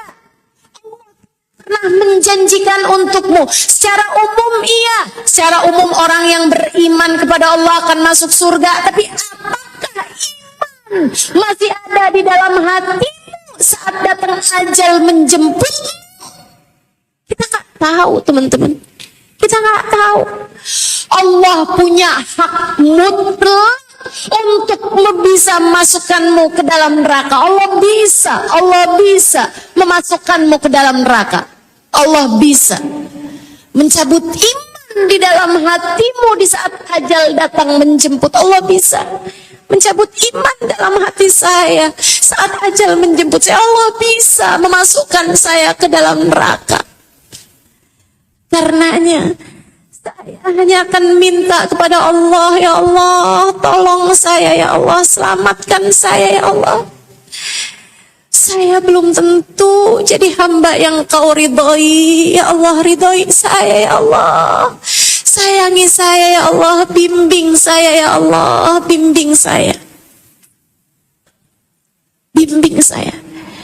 Kita nggak pernah tahu akhir kehidupan seseorang semacam apa. Sekarang dia belum nutup auratnya dengan benar, tapi siapa tahu besok lusa dia kemudian menjadi hamba yang istiqomah. Sekarang dia masih meninggalkan sholatnya. Kata Ustazah Halimah, kalau orang ninggalin sholat bukan karena dia nggak mau sholat, tapi karena dia nggak punya nilai di sisi Allah. Kayak kamu. Pelajaran ini untukmu, bukan kamu menilai orang lain. Apa yang saya sampaikan dari awal hingga akhir tentang keimanan, tentang amal soleh, tentang meninggalkan dosa, untukmu, bukan kamu menilai orang lain. Untukmu, untuk dirimu sendiri. Ketika kamu terpikir, apa nggak usah sholat aja ya? Ya Allah, jangan-jangan saya adalah manusia yang dibenci di sisi Allah. Karena Allah kalau nggak suka sama seseorang, Allah nggak akan izinkan orang tersebut menghadap kepadanya. Astagfirullah. Ampuni saya, Allah, ampuni saya. Begitu cara kita menilai diri kita sendiri. Tapi untuk orang lain, andai pun dia sekarang dalam keadaan terjatuh, dalam lembah dosa, andai pun dia sekarang berada dalam keadaan yang hina, kita tetap bilang, sekarang dia hina, sekarang dia maksiat, sekarang dia berada dalam kesalahan-kesalahannya. Tapi kita nggak pernah tahu nasib hidup seseorang akan semacam apa. Mungkin di akhir kehidupannya Allah karuniakan husnul khotimah. Bisa jadi. Sementara kita sekarang sekarang dalam keadaan taat, sekarang saya menutup aurat, sekarang saya kerjakan kewajiban-kewajiban saya kepada Allah, sekarang saya baca zikir, sekarang saya hadir di majelis ilmu, sekarang saya datang ke tempat majelis taklim. Tapi apa yang akan terjadi dari nasib kita ke depan? Apalagi nasib kita di saat sakaratul maut. Apakah Allah mencintai kita? Apakah Allah memuliakan kita? Ataukah justru Allah menghina-hinakan kehidupan kita? Kita tidak pernah tahu semacam apa nasib kita. Maka yuk kembali kepada diri kita. 3 hal tersebut semoga menjadi syarat kita untuk bisa menjadi wanita-wanita yang mulia. Yang pertama iman, yang kedua amal soleh dan meninggalkan dosa ya, takwa. Yang ketiga adalah bersihnya hati. Bersihnya hati. Udah nggak usah benci siapapun, nggak ada bagus-bagusnya, nggak ada indah-indahnya kebencian terhadap siapapun. Kita berusaha agar hati kita jadikan menyayangi siapapun. Bahkan kepada orang yang tidak beriman, ya Allah, ya sayangi mereka sebab mereka semuanya adalah hambanya Allah, ciptaannya Allah, makhluknya Allah. Tatkala kita memuliakan semua makhluk-makhluknya Allah, semoga pemiliknya akan memuliakan kita. Sembari kita doakan, semoga saja hidayah Allah Subhanahu wa taala menerpa kehidupan mereka, insya Allah. 3 hal itu berusaha kita hadirkan insyaallah di sisa kehidupan kita, menjadikan kita semuanya hamba-hamba Allah Subhanahu wa taala yang mulia. Rabbana zalamna anfusana wa illam taghfir lana wa tarhamna lanakunanna minal khasirin. Rabbana atina fid dunya hasanah wa fil akhirati hasanah wa qina adzabannar. Bi fadli subhana rabbika rabbil izzati amma yasifun. Semoga ilmu yang didapat pada pagi hari ini hingga siang hari ini menjadi ilmu yang bermanfaat. Bukan hanya masuk telinga kanan keluar telinga kiri, tapi Allah jadikan sebagai cahaya di dalam hati kita, menuntun kehidupan kita sehingga kita selalu menjadi hambanya yang mulia, sehingga kita menjadi hambanya yang solehah, sehingga kita hidup dalam istiqomah. Ala hadhihi niyyah wa bikulli niyatin salihah jami'ah syamilah ila hadratin Nabi Muhammad sallallahu alaihi wa ala alihi wasallam. Al-Fatihah.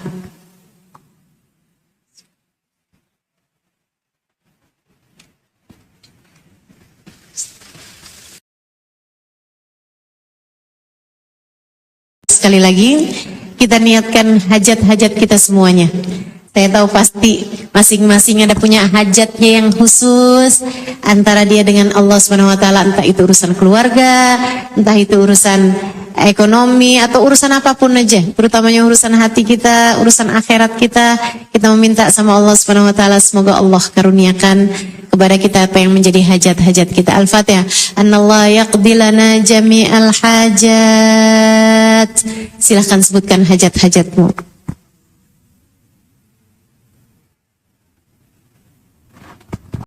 Wa ila hadratin Nabi Muhammad sallallahu alaihi wasallam. Al-Fatihah.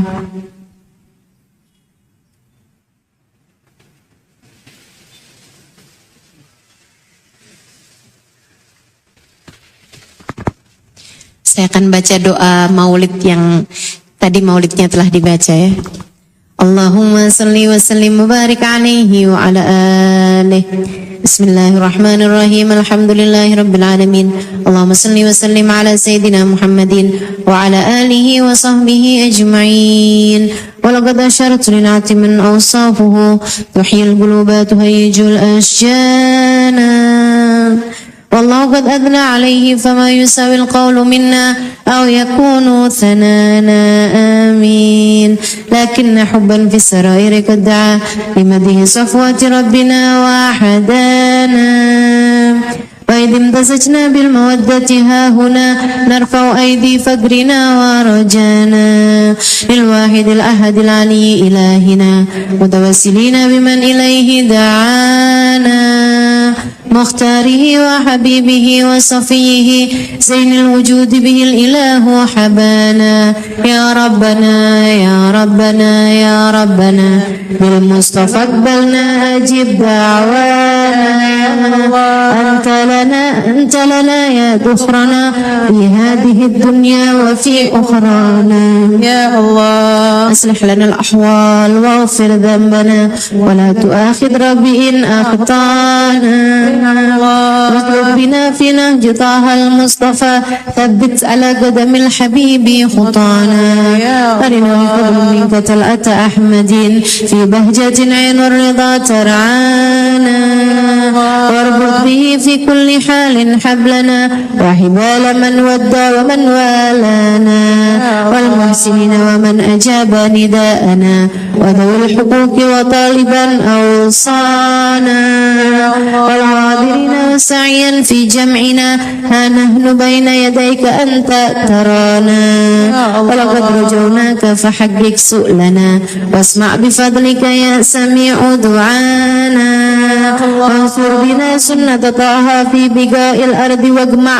كل من عادانا وانظر إلينا واسقنا كأس الهنا واشفي وعافي عاجلا مرضانا واقض لنا الحاجات واحسن ختمنا عند الممات وأسرها عقبانا يا رب واجمعنا وأحبابا لنا في دارك الفردوس يا رجوانا يا رب واجمعنا وأحبابا لنا في دارك الفردوس يا رجوانا يا رب واجمعنا وأحبابا لنا في دارك الفردوس يا رجوانا بالمصطفى صل عليه وآله ما حركت ريح الصبا غصانا سبحان ربك رب العزة عما يصفون وسلام على المرسلين والحمد لله رب العالمين إن الله وملائكته يصلون على النبي يا أيها الذين آمنوا صلوا عليه وسلموا تسليما الصلاة والسلام عليك يا سيد المرسلين